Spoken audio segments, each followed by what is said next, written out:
Hey guys, welcome to Nerdarchy for Nerds by Nerds. I'm Nerdarchy Ryan, and today I'm joined by Nerdarchy Dave. Nathan Nerdarchy. And where do you go at Journey's End? The Guildhall!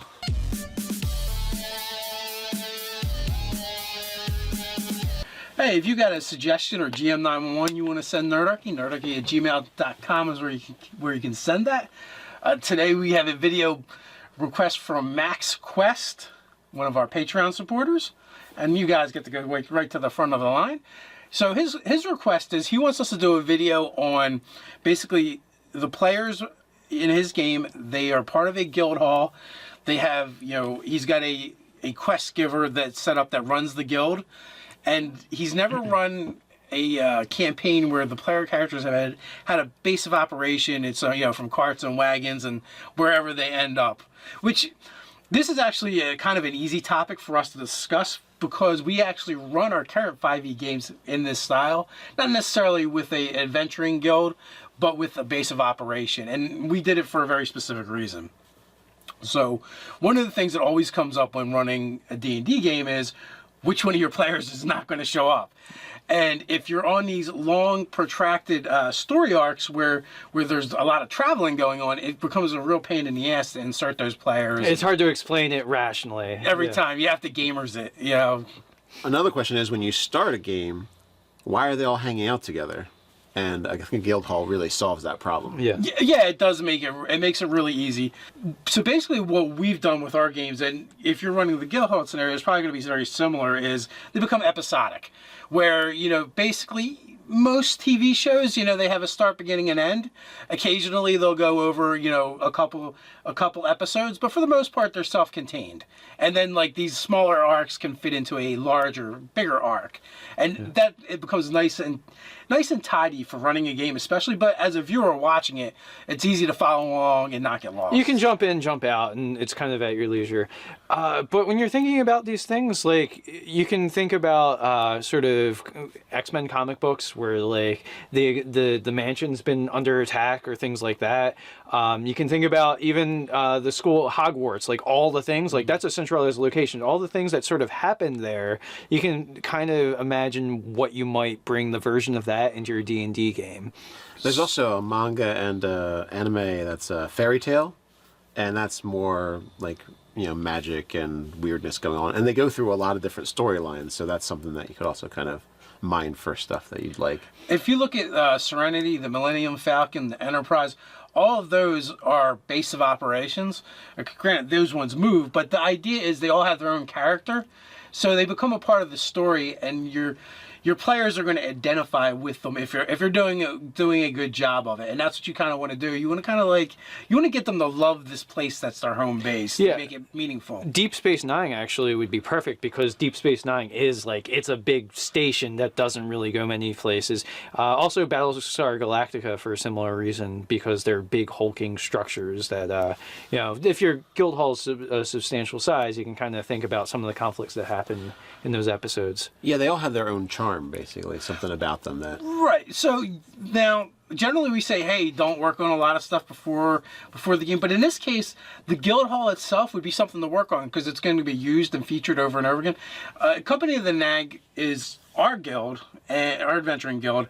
And what I did in one of them is, it starts with them all sitting around the guild hall.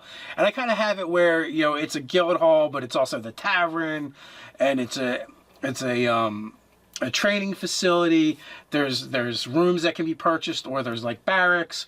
And even though it's a tavern, so it's like a club though. Not everybody can come in and drink here or hang out here. You have to be part of the club. So that you want to get that camaraderie going on with the guild, even if those other characters, those NPCs, aren't part of the adventuring party, you can make them regulars in your show. Yeah. So to speak. So, and the thing to think about, or like Cheers, you can have like your Norm and all those sort of characters, but you youngins have no idea what I'm talking about. But you could also have a thing, adventurers gain enemies. If you're doing it right as an adventurer, and if some of those enemies happen to live, if you're doing it right as a dungeon master, just kidding, but some of your enemies or their allies are going to survive past the encounters they've had with the party.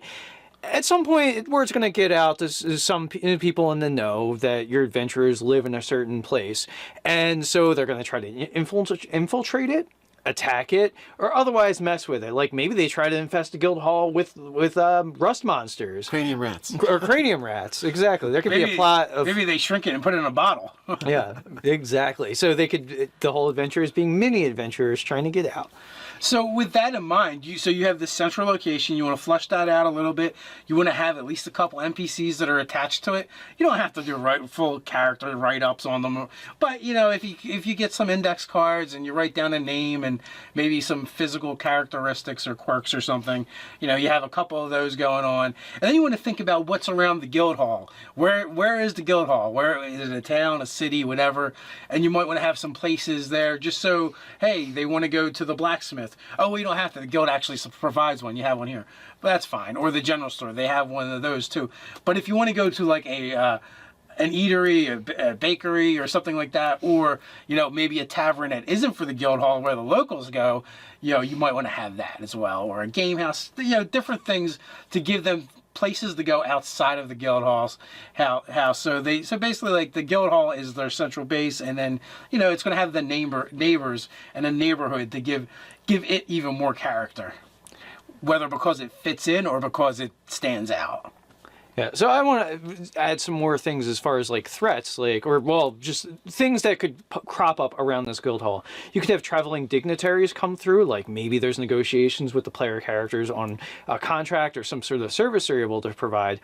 Well, that is rife for maybe you can have some role-playing encounters happen there, but also there could be assassination attempts if somebody else has it in for that dignitary, or maybe they want to frame the player characters, so that could be something that happens. Rival guild hall? Yeah, you could have a rival guild hall, absolutely. You could have a coup in your guild hall where perhaps the person they've always worked with and the guy they like, someone is trying to dispose him and put either their people or themselves in their place. So you could have the inside the guild hall kind of politics going on. There's a ton of stuff you could do with this. Yeah, I mean, I was thinking just that the guildmaster could die mysteriously, and it's kind of like a murder mystery. Like, was he killed, or was it just like some kind of natural thing? Or maybe he's there, but they're noticing weird things, like he's actually a doppelganger, and there's other issues going on. So there's like a lot of things you can do with the guildmaster as the central part of the plot. Although killing him might prematurely end that. Yeah. Well, I mean, his death, Leo could learn about things previously and kind of like piece things together. So it depends on what kind of game I think you want to run. I mean, later on you could kill them off, and especially if you establish somebody that the players like, and if it's under diabolical circumstances, it's a little more interesting. But you could do things with holidays around the guild hall, with like preparing for things, or feasts, or even like hosting games or other special events around the guild hall, because this patron kind of gets decide, I want to have a tournament of knights or something like that. I don't know. That's more of like a Knights of the Round Table sort of situation, so I don't know the exact parameters of your guild hall, but that could be another thing. Or, what if the community that the guild hall is a part of, there's sporting events, right? And the guild hall fields a team. Like that Guild Ball game that Scott Garibay was talking about. So you could kind of take a look at that on the internet and be like, oh, so now we're gonna go play in this sport too. Like you could have a whole session where the guild master or the team leader for the sporting team is like recruiting the players and trying to get them involved, and you can do all kinds of fun things like that. You definitely are going to want to have a couple adventures that actually take place in the guild hall. Right. Yeah, there's lots you can do. You could do something like 310 to Yuma, where they had to transport this prisoner. Well, maybe the prison in your city or town says, well, they know to expect this person at the prison, so can we store him at your guild hall? And then his old gang shows up, and they have to deal with that and kind of get besieged from that. Yeah, so there's a ton of ideas, but I know another place we're going to get a bunch more, and that's in the comments below. While you're there, like, share, and subscribe.